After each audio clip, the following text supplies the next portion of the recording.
So this is Matt from Nice Ponds. Where are we? Are we in actual Sheffield? Yeah, we're in Sheffield. We're just in Rivlin, close to Mayland Bridge. So you've just got the Rivlin Valley just running just behind there. Obviously not the wind chime. So yeah, this is pondless we did. We're getting on for about 2 years ago now. So typical Sheffield access, everything's come through the house. Had all the staging just on here. And we actually did a refurb of a still water ecosystem pond. Let's go and have a look. Just down the bottom. But yeah. So you did this pondless 2 years ago, you say? Yeah, 2 years ago, yeah. So it was just just pretty much just overgrown really with plants and stuff like that. And they had a pre-formed sort of pond, which I think the sort of initial idea had come from, and they wanted to do like a waterfall coming down here. Yeah. But you know, quickly found out it was more about the waterfall than the pond itself in this. So that's how we got onto the pondless idea, and yeah, went from there.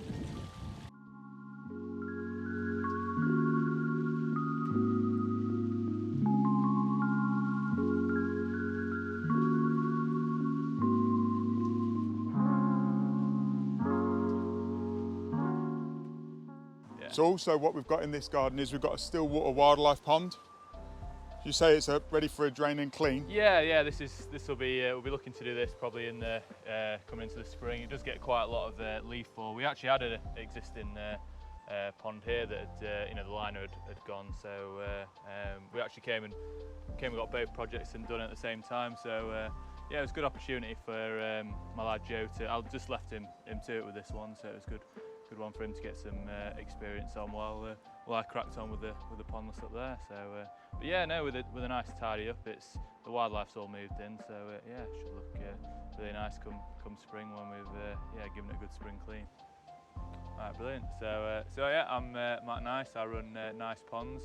We're based here in Sheffield. So we mostly work around the sort of South Yorkshire area. We have done projects a bit further afield, but yeah, most of the time we're in the South Yorkshire area. So we've been running the company about 4 years now, but always been messing around with ponds, I guess, for my whole life really. What made you get into the pond industry? It was I think I've just always had them growing up, and it was kind of as I was sort of building my garden, my parents' garden when I was growing up, and kind of experimenting more and, you know, trying to make ponds bigger. But the big thing, I wanted to build stuff that looked like natural and completely real. And I was trying to find ways, you know, better ways in which I could do that, better building techniques. Because a lot of particularly in the UK, a lot of the traditional stuff that you would consider natural was your crazy paving edges and paving stone waterfalls. So it was actually while I was, you know, looking around on YouTube, it'd be probably maybe like 10 years ago, I probably first found the really old Aquascape videos on there, and just tried to use as best techniques as I could. But yeah, in terms of the business, it was after I'd finished university, I studied ecology, so I wanted to do something, you know, related to that, and, you know, being out and about, and so I started looking into the ponds, and sort of took it from there really, and here we are today.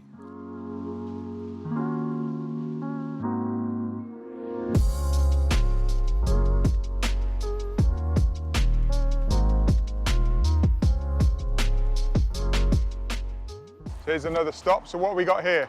So we've got a 4 metre by 3 metre wildlife pond on here. So we've got a custom intake bay, and then we've got a 3 metre sort of stream waterfall then coming down into it. Then it's all fully planted up. We've got lights, you know, all the aquatic and terrestrial planting. So yeah, it's a really nice project, this one. Let's go and have a look.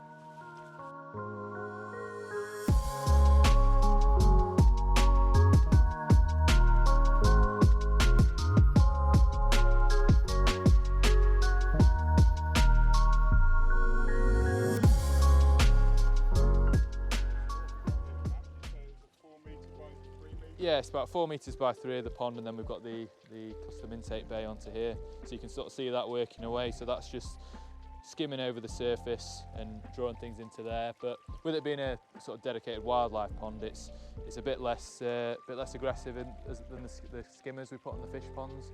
You don't have to. There's not as much mechanics for them to get stuck in, and you've got the added advantage of not having to have the faux rock cover. You're not seeing any of the man-made components. We've got pump vault here for access to the pumps, and we've got the aqua blocks on top of here. So the main sort of fairly regular maintenance is if we just grab the net from over there and just scoop these bits and bobs in off the surface. And then we've got the 2,500 biofalls just up at the top. When did you build this one? This was last November we did this, so like I say, it's not been in a year yet, but the plants have really taken off. This ace is absolutely huge compared to when we first put it in, and all the aquatics will have the pontederias in flower fairly soon. Irises, water. We've had a few ducks visiting, so we're just saying the water lilies have suffered a little bit this year, but they're still getting going. So we should hopefully have a good year out of them next year. But yeah, no, I've been impressed with how quickly it's all taken on. It stayed really clear as well, considering it's a new pond. They had a little bit of a slight initial blanket weed sort of bloom in the spring, as they're getting going. But then since then, it's just completely, it's just really taken off. And well, you can see how clear it is now. Yeah, it's York stone, so York sort of sandstone. So it's all sort of locally sourced. We've got a big like reclamation yard where we go and handpick all the stone from. So it's normally a bit more weathered stone rather than straight from the quarry. So you've got some sort of grittier stones and York stone. So yeah, it's quite a nice mixture, and it fits in with the garden as well. Obviously, we do work with different rocks and the Welsh quartzite boulders and things like that. But often there's in a garden like this, there'll often be bits of stone. Like there's quite a lot of stone rockeries in around here, so you want it to kind of fit in with the sort of, I guess, almost local environment, really.